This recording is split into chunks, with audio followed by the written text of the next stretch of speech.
Hello and welcome to the latest edition of the Unpaid Interns. Austin Render joining you here on Wednesday, August 19th. A very fun show lined up for you today. I get to geek out about golf and golf coverage with Shane Bacon, who works for Fox Sports, has broadcasted the last 5 U.S. Opens with Fox Sports. So we'll get to talk to Shane here momentarily about all things golf. But let's start by running around the headlines from yesterday's action. Locally here in Indiana, the Pacers fell to the Heat 113-101. Jimmy Butler, Goran Dragic took over that game in the fourth quarter and pulled away from the shorthanded Pacers, who are still without Domantas Sabonis, and now Victor Oladipo poked in the eye. Latest report, not serious. He is day-to-day right now for the Pacers, who play again on Thursday. Other action, both 8 seeds won. Orlando beat Milwaukee 122-110, and the Lakers lost to the Blazers 193. If you put me on the spot and say which 1 seed is in more trouble, I think I'd go with the Lakers. I think the Lakers are in trouble because the Blazers are hot. They have Damian Lillard. They have CJ McCollum. They have Carmelo Anthony, who's hitting clutch shot after clutch shot. So I think the Lakers are in trouble. I think the Bucks are going to be fine. The Magic beat the Raptors last year, the first game of their series, and obviously the Raptors went on to win the NBA title. So I don't think there's too much to be worried about there. The other game yesterday, Houston knocked off OKC 123-108. In the NHL, Philadelphia now has a 3-1 lead over Montreal, a 2-0 win. Dallas leads 3-2 over Calgary with a 2-1 win. Washington gets themselves into the series. They were down 2-0. They win 3-2. That one's 3-1 in favor of New York. And Vegas knocks off Chicago, eliminating the Blackhawks. And Vegas is the first team to move on into the second round of the NHL playoffs. They beat Chicago in a thrilling game yesterday, 4-3. That was late night with Doc Emmerich on NBC Sports. So that was a great matchup there. That one ends in 5 in favor of the Vegas Knights.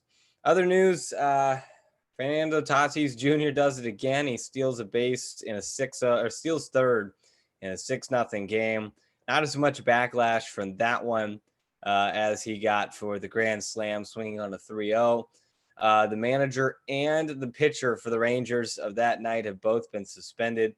Remember, after Tatis Jr. hit that Grand Slam, the next batter for the Padres was pitched behind by the Rangers pitcher. And he's been suspended for that. So interesting move there by the MLB. Remember, suspension is extremely important right now in a 60-game season. They're even that much more important to miss games when the seasons are this short. In the NCAA football land, I don't think anything has changed since Tamar and I were on Monday. Still getting signatures for the Big Ten teams. The SEC has announced its schedule. They will start September 26th. They're still set to go, the conference-only schedule. The ACC and Big 12 still set to go as well. Lane Kiffin came out today and said, I don't understand why people in conferences that aren't playing aren't allowed to transfer to conferences that are playing. But here's the thing that could really hurt Lane Kiffin's thought process there, and that's the fact that if you let every other conference that's not playing football join the 3 conferences that are, you're going to have a lot of transfers, and I think you're going to have teams that are going to end up being way too big. So I think there might be some holes in Lane Kiffin's argument there. But James Franklin at Penn State came out, I think either this morning or yesterday, and basically said, look, we are confused by the lack of answers from the Big Ten, but we know they're not going to reverse their decision. I think that's a general consensus. None of the Big Ten presidents are coming out and saying anything about it. They're not choosing to comment. And it feels like a very weird situation, especially for someone who attends a Big Ten school like myself. It's very strange to see the lack of comment from Michael McRobbie and the Indiana president in this time. It just feels like there are answers that are not being given right now. Let's transition to our guest. He's joined our chat here. He is Shane Bacon of Fox Sports. He's also a podcaster. We are extremely happy to have Shane join us here on today's episode of the Unpaid Intern. Shane, how you doing? What's up, buddy? How are you? I'm doing great. Let me see if I can get your video going here, and then we'll We'll get going. Appreciate you joining our show here today. What have you been up to here the past couple of months? Not being able to get out as much, but I'm sure plenty of golf, right?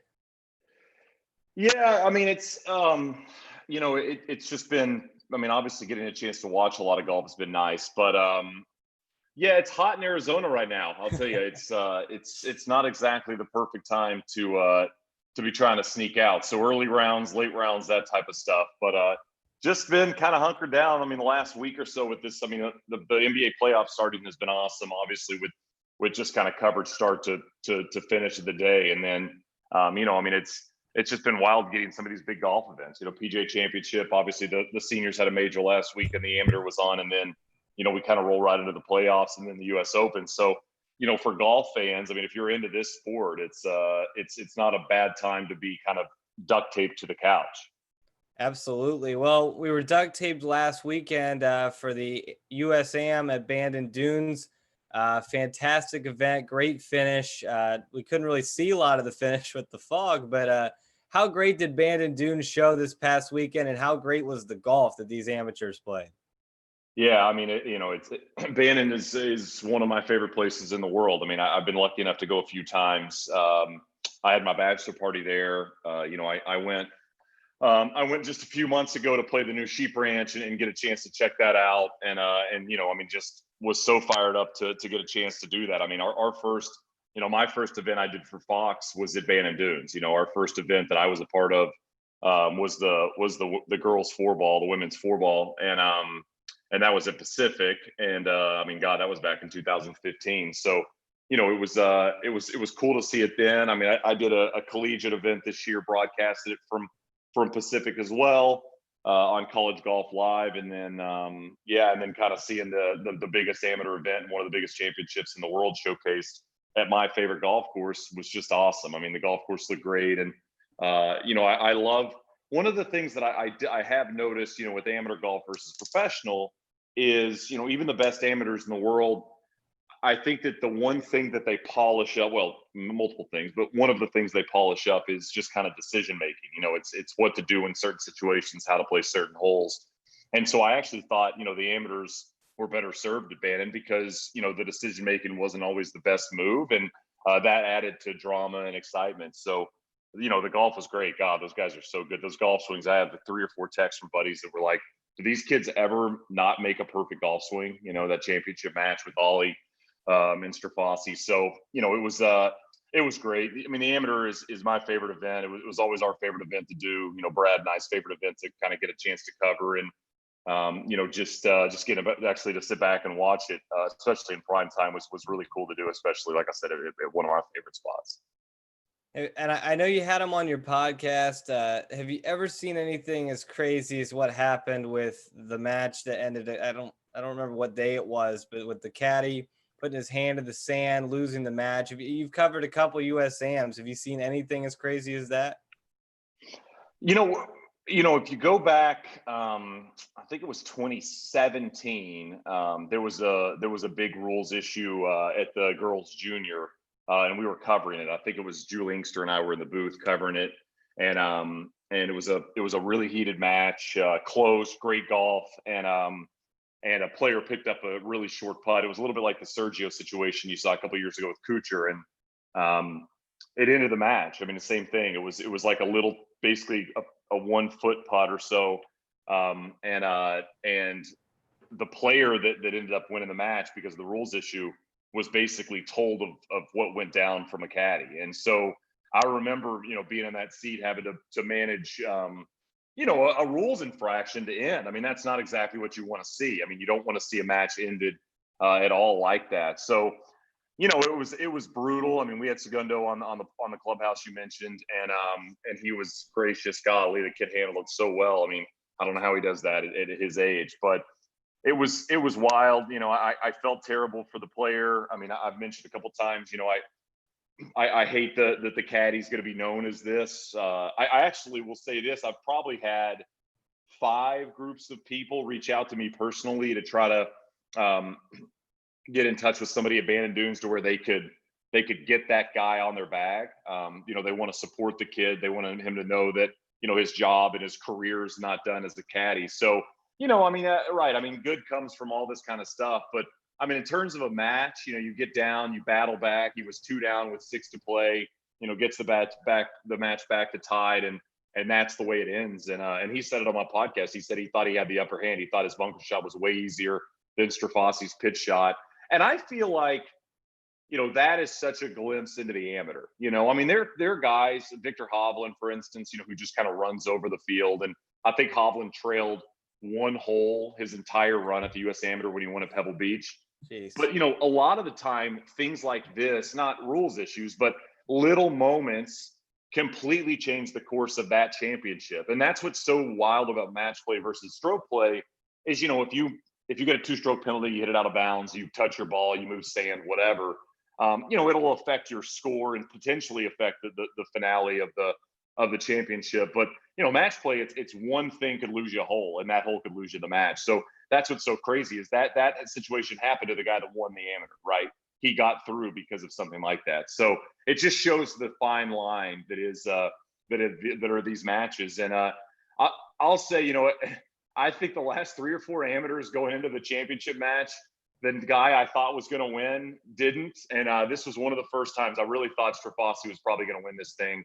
And I was excited to see it go to the last hole. But yeah, it's crazy to think that you go back a couple of matches and there was one little moment that ended up moving on. Well, it's a little bit of a different scenario, but you tried to qualify for the U.S. Open last year. You made it to sectional qualifying. What was that experience like? And maybe getting ahead of yourself, but did you have any conversations with Fox about what if I qualify for this U.S. Open?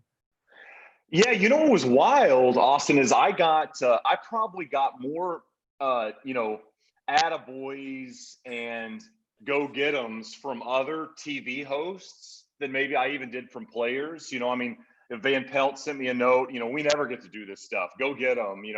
I had a note from some other broadcasters that were just excited for the fact that, maybe a host or a play-by-play guy was maybe going to do something on the athletic side. So that was fun. I mean, that was a really cool thing. I didn't realize at all the amount of, I guess it makes sense now that I look at it, but I guess in the moment I had no idea that, that would all come from this. I mean, there was a lot of, stuff written and media coming from it because, of course, as you mentioned, I mean, one of the potential hosts of the U.S. Open is a step away from getting into the championship, right? So it was wild. I mean, it wasn't the perfect scenario. We were covering the senior women's at Pine Needles out in North Carolina, and the final round obviously is on Sunday. It finished.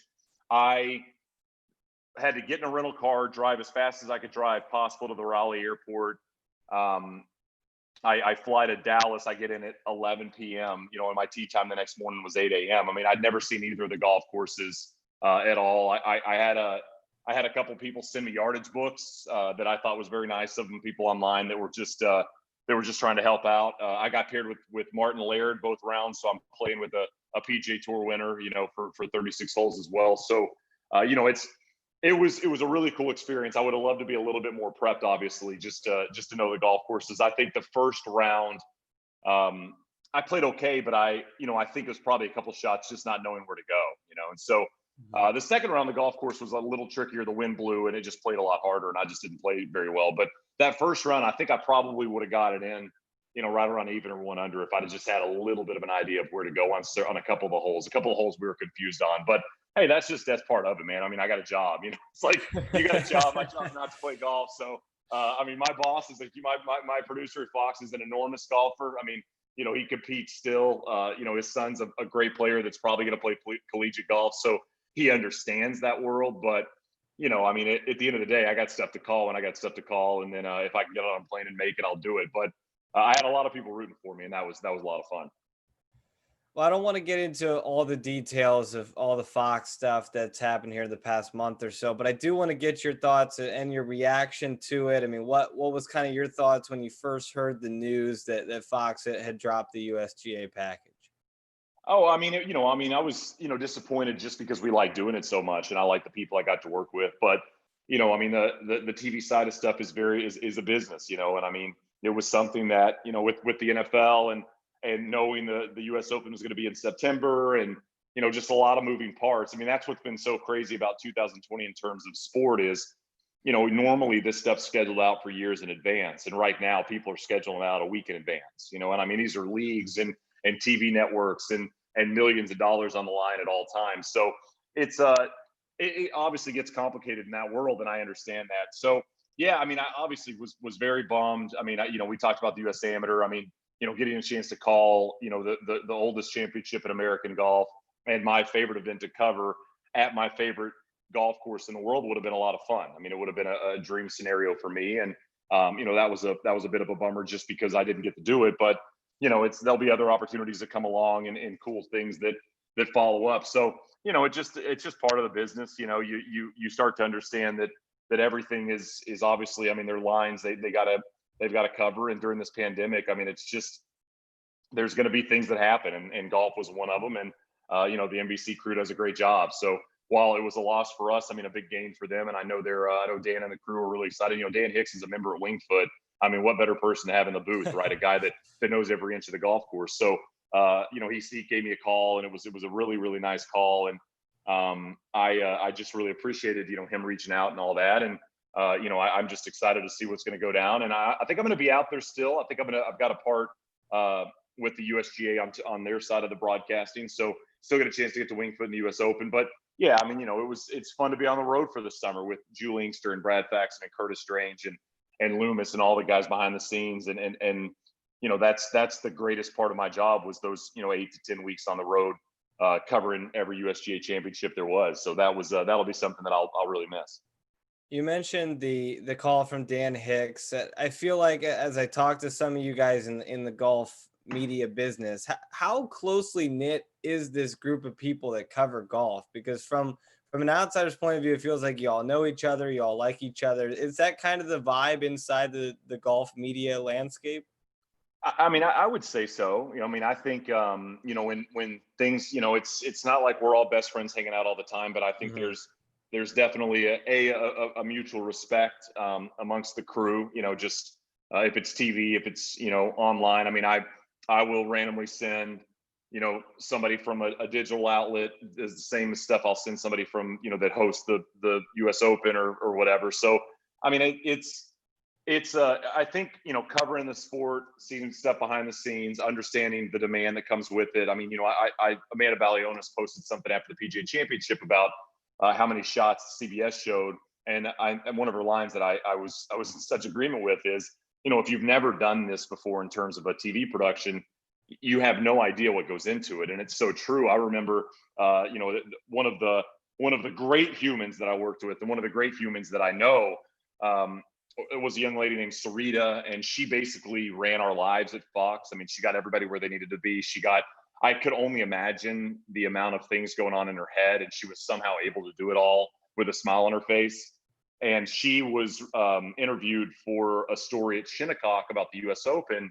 And I never realized this. I mean, the US Open production, I mean, it's bigger than the Super Bowl. I mean, there's more, hands on deck, more bodies there, more wiring, all those things, because golf is so big. And I think when you see all that goes into those types of things, the respect only grows for people in certain, spots. I mean, I respect the hell out of the Bob Herrigs of the world, the Doug Fergusons who follow the beat week in and week out, and they've got to find interest in stories that maybe don't have a lot of interest in them, and golf tournaments that don't have the sexiest winners, and I mean, they do a great job of pounding out those stories. I mean, I look at that. I mean, I was a writer and a blogger for a while, and not always the most fun thing to write about the Sanderson Farms when all the big guys are on vacation. So I just feel like there's a lot of respect amongst the golf media world that they appreciate everything everybody does, because they know it can be a grind at times, as much fun as it can be, at certain times.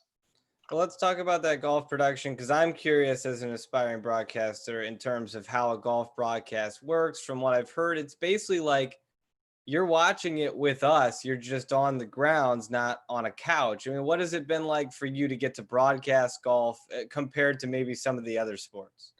Yeah, I mean, I've done college basketball, and when you're doing a college basketball game, I mean, you're sitting at center court basically. I mean, you're a foot and a half off the court, right? And you're watching the action with your own eyes. because that's what it's faster. I mean, even if it's milliseconds, it's faster than getting anything from TV. Yeah, the golf thing. The one thing I've learned, because I got into golf first, so it was normal to me.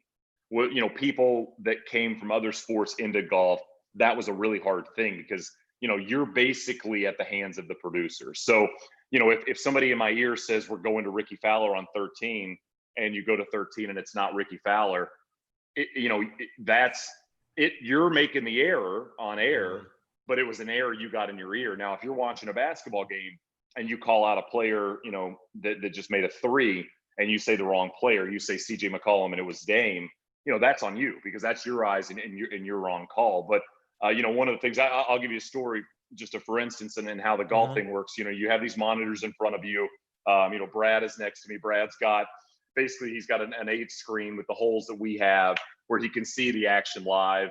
And he keeps his side eye on that. Brad also has like 10 computers and 9 text messages going at all times. I don't know how he can do it. He juggles like 50 conversations and somehow still knows what's going on and is able to punch it up beautifully. But it was US Open, and one of the things Joe Buck told us, I believe it was at Shinnecock, we had a big meeting with everybody, and he said, let's just have a lot of fun.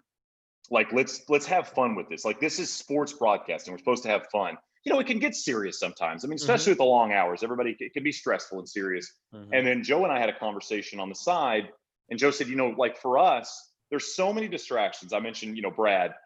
Brad's able to handle it. I mean, for me, if I'm checking a text or online looking something up, I might be missing something, and that's my job. My job is to be calling the action over finding a cool stat or getting information from some instructor that's texting it to me. My job first and foremost is to be calling what's on the screen. So Joe and I kind of made a little bit of a pact to just, let's both really be on the screen. Let's put our phones away. Let's put all the distractions away, and let's be on the call. And I mean, Joe's arguably the best broadcaster in the history of sports broadcasting. So, I mean, him saying that, and I mean, I'm going to follow anything. He says he wants to walk off a cliff, I'll follow him off a cliff. I mean, that's just how this works. So we were both really trying to do that during the US Open at Pebble. And we'd gone to a shot on Sunday. It was my time hosting early in the coverage, and we'd gone to Koepka arriving. You know how they show the arrivals when the guys get out of the car and they walk up, and we were going to that, and I hear, hey, Brooks Koepka's, we're going to Brooks Koepka arriving, at Pebble, and we go to the shot, and it's Ches Reavie, and so I of course say, and Ches Reavie here at Pebble, having a fine major, and of course my producer, who is one of the best producers in the history of TV, is like, hey man, so sorry, I thought we were going to Koepka. I'm like, no, it's my job too, my job too, to be watching the action. And so it is so strange to always be on a monitor. You're basically following the TV coverage. You obviously are getting heads up on where you're going, but that is the one difference in golf over everything else is, you're not at the hands of your own eyeballs. You're following the action. I mean, it's a rarity for me to even turn around and look out the back window at 18, and just, I mean, the coverage is still going to be better on your monitor. So that's kind of how the TV side of golf works. You've got a leaderboard, you've got a call sheet for all the highlights that's ever changing, and then you've got the monitor that's live, and those are the 3 screens that I'm following as a host, and then away we go. Well, Fox was unique to me because they came in and it felt like everyone just kind of dumped on Fox for a year or so there because they were the new guys. But by 2019, by Pebble Beach, and then you hear this summer Fox is dropping their coverage, it felt like all these people came out and expressed this incredible gratitude and how much they enjoyed the Fox broadcast. What did you hear as the years went on in terms of improvement from Fox? What did you see yourself, and what was kind of the input you got, or do you even pay attention to the social media aspect of things? Hey, I mean, you can't. Yeah, I mean, social media is just, I mean, it's very negative in everything. I mean, I always laugh. I'll write certain stuff on social media just to see if somebody has a negative way to perceive it, and of course they do. So I mean, you can't do that. I don't do social during events I'm covering anymore, just because again, it's nothing but negative. It's nothing but there's nothing you're going to get out of that that's going to help you, you know. So it's all gonna be a deterrent. You see something, this guy sucks, Shane sucks, this coverage sucks. I mean, that all that's going to do. I mean, even if it doesn't bother you, you know, you're still going to see it, right? Mm-hmm. I mean, I contend that our production really from the start, you know, at Chambers on, you know, I mean, like you said, we were the new guy in town. I was doing digital coverage the first year in 2015, you know, with the digital side of stuff. I did featured holes at Chambers Bay, and slowly kind of made my way up to the TV team. But, you know, I mean, I give all the credit to Loomis and Steve Bime and the crew, because, you know, I think it's easy to be content in how things are covered. It's easy to follow in the footsteps of other producers or other networks and how they do things. And both Mark and Steve were always willing to push and push and push. And, you know, for instance, the microphones in the cups, you know, I mean, the microphones in the cups were a thing that when the ball would be holed, you got a lot of people that complain, God, that's such a cheesy sound. God, that sounds so weird. Why are we hearing that? You know, but that microphone in the cup picked up audio from players and caddies all the time. I mean, that audio at Oakmont from Dustin Johnson was all audio picked up, you know, from the mic we had in the cup. So, you know, those things are just so revolutionary. You know, I mean, we had these crazy cameras at Chambers Bay that almost looked like bomb sniffing machines. You know, they would roll down the fairways. Famously, Phil Mickelson had a club and he like act like he was going to hit one, you know, that was trailing him by 5 or 10 yards. And at Chambers Bay, I mean, that was what was so cool, was that I always knew that it was going to look the best of anybody. You know, when we put it on TV, it was going to look amazing, and it was on the broadcast crew, all of us, to basically level that out, you know, to make it sound as amazing as it looked. And I just feel like we did that. I mean, I think for 5 years from Chambers to you know, the Pinehurst at the amateur, you know, we pushed the envelope. You know, we went to no commercials. I mean, at the U.S. Open, you do that last 2 hours of no commercials. I mean, it was, I'd put it up against anything, really. And I, to your point, when you said, you know, you felt like, you know, people were bummed out and they loved the coverage. I mean, I felt like it'd been there for a while. I really did. And it, you know, it takes a little bit of time. People don't love the new crew, the new group, the new team. And I think they finally agreed that Fox was as good as anybody out there. And I think that's, again, one of the bummers about losing it was, you know, it was only going to improve. It was only going to get better, and it was only going to push everybody else to get a little bit better too. Well, I completely agree with you. I thought some of the new stuff that they tried was really smart, and I agree. Not being content was big. I mean, you covered a couple U.S. Opens with them. What stands out to you the most in terms of a specific U.S. Open, or maybe a memory on or off the course that you have from being there covering them? You know, Oakmont stands out a lot. I mean, you know, that was the first year I was doing the interviews when the players would either start the round or get off the golf course. I mean, you know, I got a chance to hang out with the Stanley Cup that week, which was really cool. You know, it was these crazy hours, so we were there early, there late. Just watching Oakmont from afar. You know, certain days it was playing impossible, certain days it was playing gettable. Was very interesting. So I mean, I'll remember Oakmont dearly in my heart. You know, I mean, you know, Shinnecock was the first year that I'd kind of you know, assumed that kind of co-hosting role with Joe, where it would be the Joe and Zinger booth, and then Brad and I were in the other booth, and we would kind of split the time and the holes. And so that'll always be really cool. You know, I mean, I got a chance to, Wayne Gretzky came up at the booth, and Brad and I interviewed Wayne Gretzky for 5 minutes, I believe on Saturday, you know, when Dustin was really looking like Dustin was going to grab another U.S. Open. And yeah, I mean, those are the moments to me. I mean, honestly, it's, I mean, they all blend together a lot of the time, but you know, you get a chance. I mean, you think of these golf courses that we called U.S. Opens at. I mean, Oakmont and Shinnecock and Aaron Hills was awesome. You know, I mean, just as a newbie to the lineup, and then you obviously get Pebble Beach. It was just every year was these heavy hitter golf courses, and I mean, the lineup continues. You know, I mean, you got Wingfoot, and you go Torrey, and you know, you got to go Boston, and you go Los Angeles Country Club for the first time. I mean, there are, you know, the USGA's done a hell of a job at kind of mixing in, you know, golf courses we've seen, public golf courses, with some absolute gems in the private golf world as well. So, you know, the USGA lineup over the next 5-10 years is just about as good as you're going to get. Do you get to play any of those courses before you get We to we call do them? we do a little media run. We do a media day at golf courses that we hadn't seen. So Pebble last year, for instance, we didn't do a media day because we were there for the amateur just 6-7 months before. But Shinnecock, we do a media day out there normally around May, early mid-May, and the whole crew goes out there. We all play it. We have a couple of meetings with USGA. We'll go through the holes, with the agronomy team, and just some spots that you don't want to be in, maybe some rules, things that could come up that week. So it's a good team building, experience out there doing that. Typically that would be when Joel Klatt and I would turn those into little mini golf trips. So, the Shinnecock one, I mean, we did Shinnecock. The next day we dragged Joe Bucket with us and we went and played Fisher's Island, which was quite an experience. Then we played National Golf Links. We played Deepdale, and then we finished at Wingfoot. So yeah, I mean, that was our little golf trip in a nutshell. It was pretty hard to beat. We did the same thing.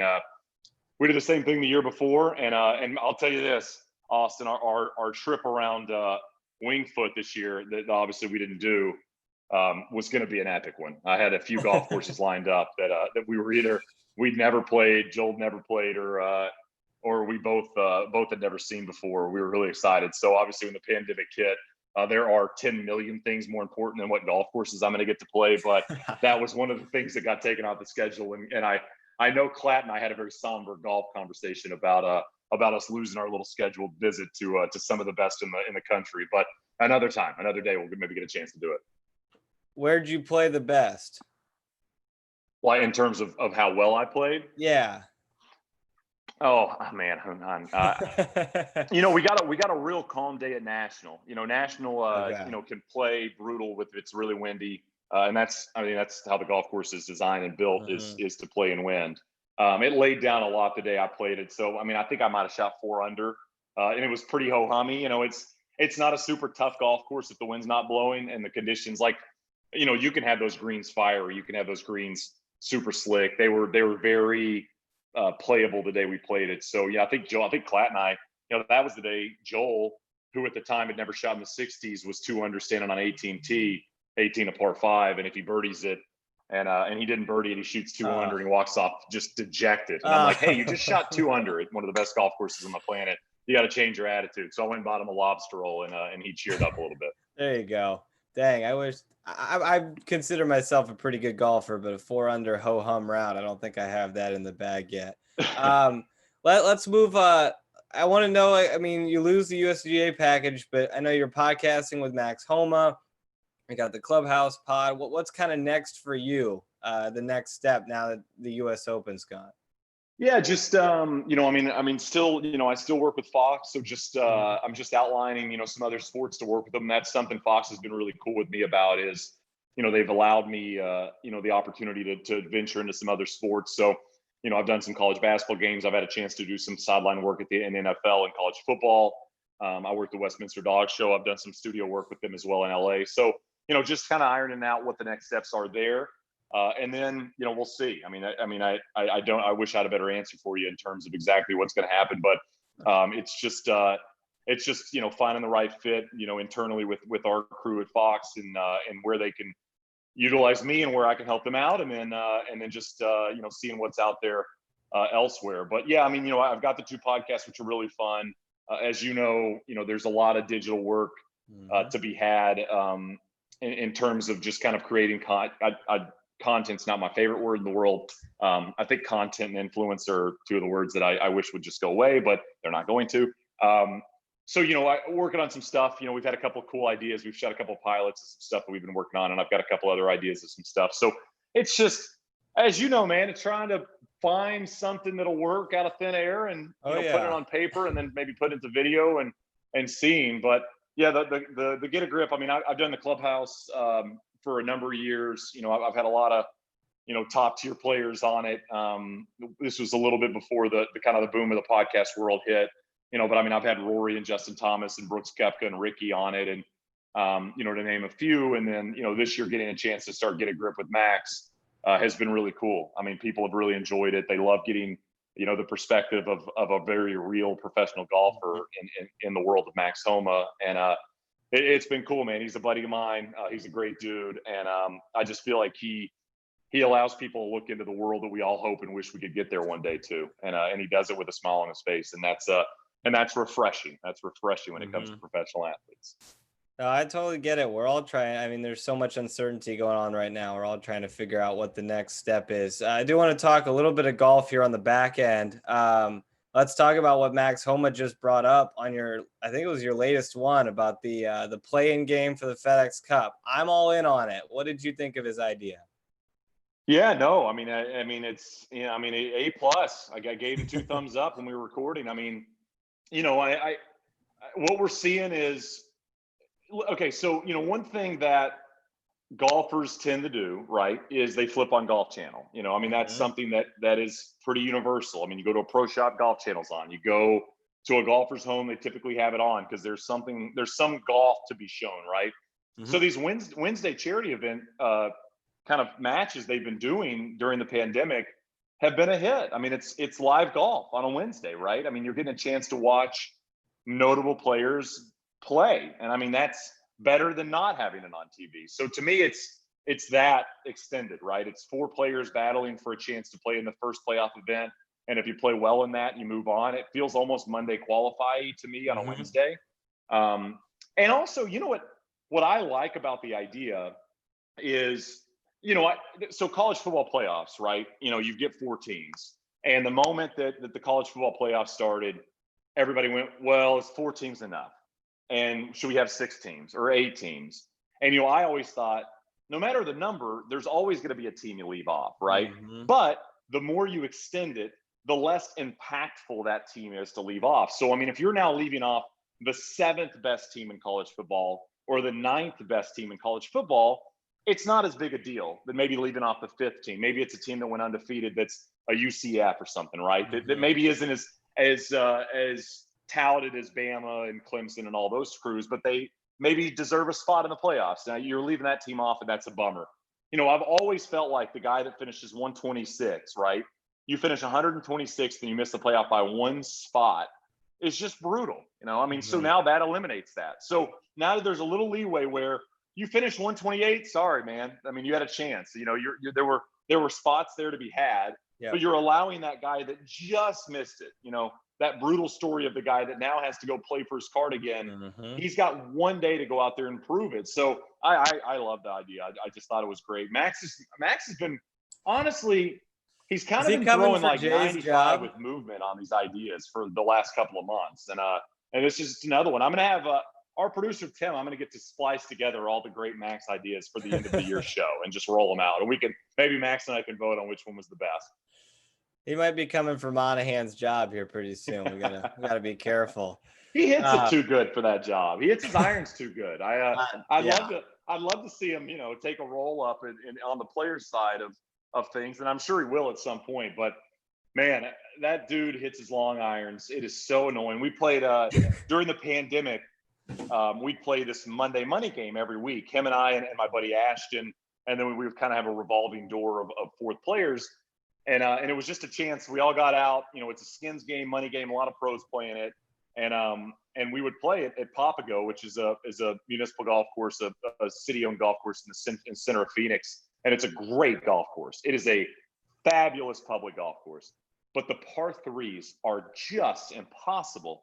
I mean, I think you go like number 4's 240 to 260, number 8's like 265, 270. Jeez. 11 is like the one you get a break on, and it might be 180, 185. And then 17's 250, 255, 260.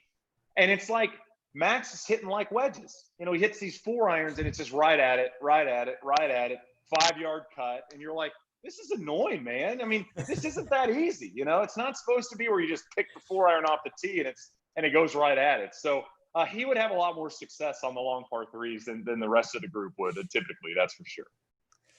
They just built a new course here at IU, and I was mad that 3 of the 4 are over 210. I guess I should quiet down after hearing that course is par 3 yardages. Let's talk a little golf. PGA Championship wrapped up last week. I know we always overreact about majors, but first reaction has got to be like Morikawa is going to win like 5 majors, right?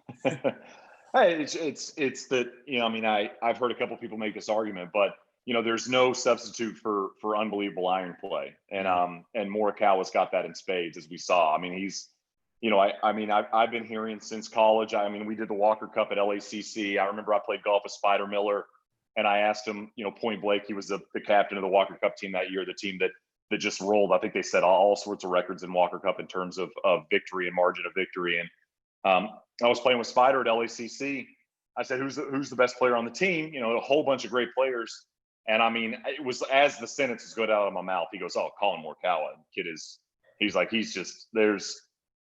I'm not sure that there's a guy like him that's come out of college in a long time. And so, it's that the great thing about his game is it'll work on any golf course anywhere. So to your point on 5 majors, that's actually, Austin, something I don't do, because I think we've done that.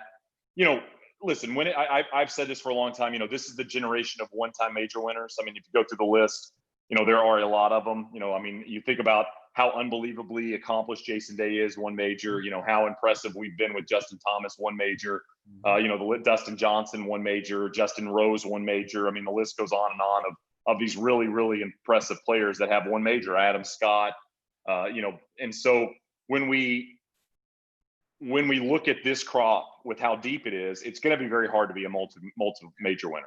And the other thing I always say is, if you were to go back to 1999 and you watch the PGA Championship, you would have said Sergio was going to win 10 majors, right? And I mean, he has 1. So I try not to overplay what happened in 1 major championship, but I do believe this kid, it has the game to where he's inevitably going to snag more, just because when he's playing well, it works at Augusta, it works at Royal Troon, it works at a PGA Championship golf course anywhere. It works at Winged Foot, it works at Pebble Beach, Pinehurst, all those places. This works at all of the golf courses because the skill is so impactful. So yeah, I mean, it was surprising that he came out of the pack and did what he did, but it was not surprising that he won a major this early, especially seeing how good he's been for so many years. I completely agree. I mean, you tell me in 2014 that Rory's going to have 4 majors 6 years later. No one's thinking that. Crazy. Spieth as well. It's just so deep. You don't think about that. Well, the guy who I think made the most headlines without winning was Bryson, and he did win in Detroit, but he continues to make headlines. I think he looks funny, but it's working. I mean, what do you think about the way that Bryson has approached the game? If it works, that's all that matters, right? I mean, in golf and sport and life and in whatever, if it works, it works. And I mean, this whole thing's working. I wrote a piece on my website about it. I said, I think the headline was "The Bryson Experience is Working." It's, Bryson can rub people the wrong way. He's very blunt. He's very honest. He has that I'm right and you're wrong mentality about everything. But I mean, I think you look at his PGA Championship week, he had no top 10 in a major going into it. Now he does. I mean, he didn't win, and I know he was trying to win, but I feel like that is only going to be a positive moving forward in majors for him, is to see that the work he put in, is paying off at the big events. So I love it. I mean, again, he can do some stuff that we all roll our eyes at, but for somebody in the golf media, Bryson's great. I mean, he is absolutely great. He's as good for us as a Tiger, as a Phil, as a Brooks, because everybody has an opinion, and that's all we're wanting. We want people to have an opinion on a player. We want people to be frustrated by him. We want people to love him. Listen, I'm not sure we've seen somebody commit to a change and pull it off like this. I mean, you can do swing changes, you can change your putting stroke, you can fiddle with a lot of stuff, but for a guy to change his body to this degree, I'm not sure it's ever really been done before. I mean, this big of a change, this much time and effort spent doing it. So again, you cannot like the guy at all. You have to respect what he's done. I mean, that's what I say, because it's not easy to do that. I mean, we've all sat in our couch and gone, you know what, I'd like to pack on 20 pounds of muscle. And then we continue to sit on the couch. Yeah. I mean, he got up and did it. I mean, it's just not the easiest thing to do. I know he was already trying to do it, and a quarantine is never optimal, but it kind of feels like that came at a good time for him. Couldn't have hurt. Sure couldn't have hurt. You know what? Helps when you got your own gym. Sure, Yeah. it's a lot better than doing the pull-up bar that attaches to your door frame. But I mean, if you got the money and the means to do it, it works. So yeah, to your point, I agree with you. I think if he was thinking maybe by the end of 2020, I'm gonna pack on X amount of pounds and have this much muscle. Now being stuck at home for 3.5 months, I'll just do it now. And Yeah. that seems to be the case. Well, going on what you said about how deep it is, I mean, the golf world's so deep that it feels like somebody like Jordan Spieth is becoming a little forgotten because he is struggling so much. What do you think as a solid golfer yourself when somebody struggles on the weekend like a Spieth or a Finau?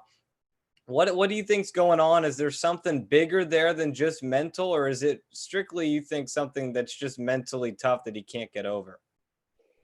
Yeah, I mean, it just you're seeing with Spieth, you're just seeing a guy that looks lost with golf. I mean, and obviously not the first player to go through this, not the first great player to go through this.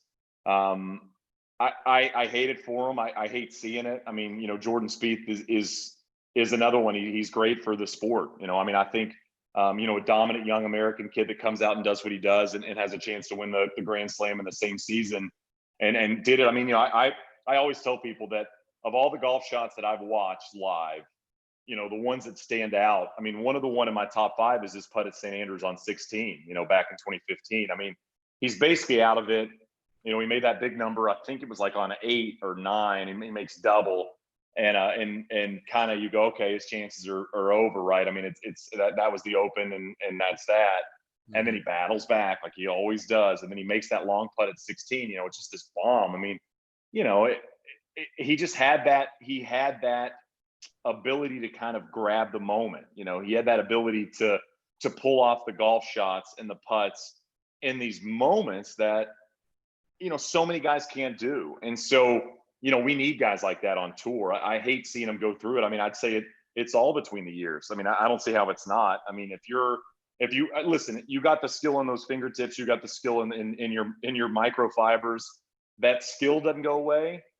Your belief in yourself can, your belief in your golf swing can, and I think that's what we're seeing with him. But I mean, I'm not going to psychoanalyze the guy. I mean, he's had great moments. That's the hard part is we'll see him go out there and do something silly the first 2 days, and then it goes away. And I mean that's to me where you see the mental side play in. I mean, you go back to Carnoustie and a couple rounds, you're like, all right, here we go, Saturday. All right, this is Jordan Spieth, and then it just kind of loses it. So I am rooting hard for Jordan Spieth to find it, because to throw him in this mix with the guys now would be excellent. And you forget how young he is still. He's got a lot of years left of professional golf. So hopefully there is something close.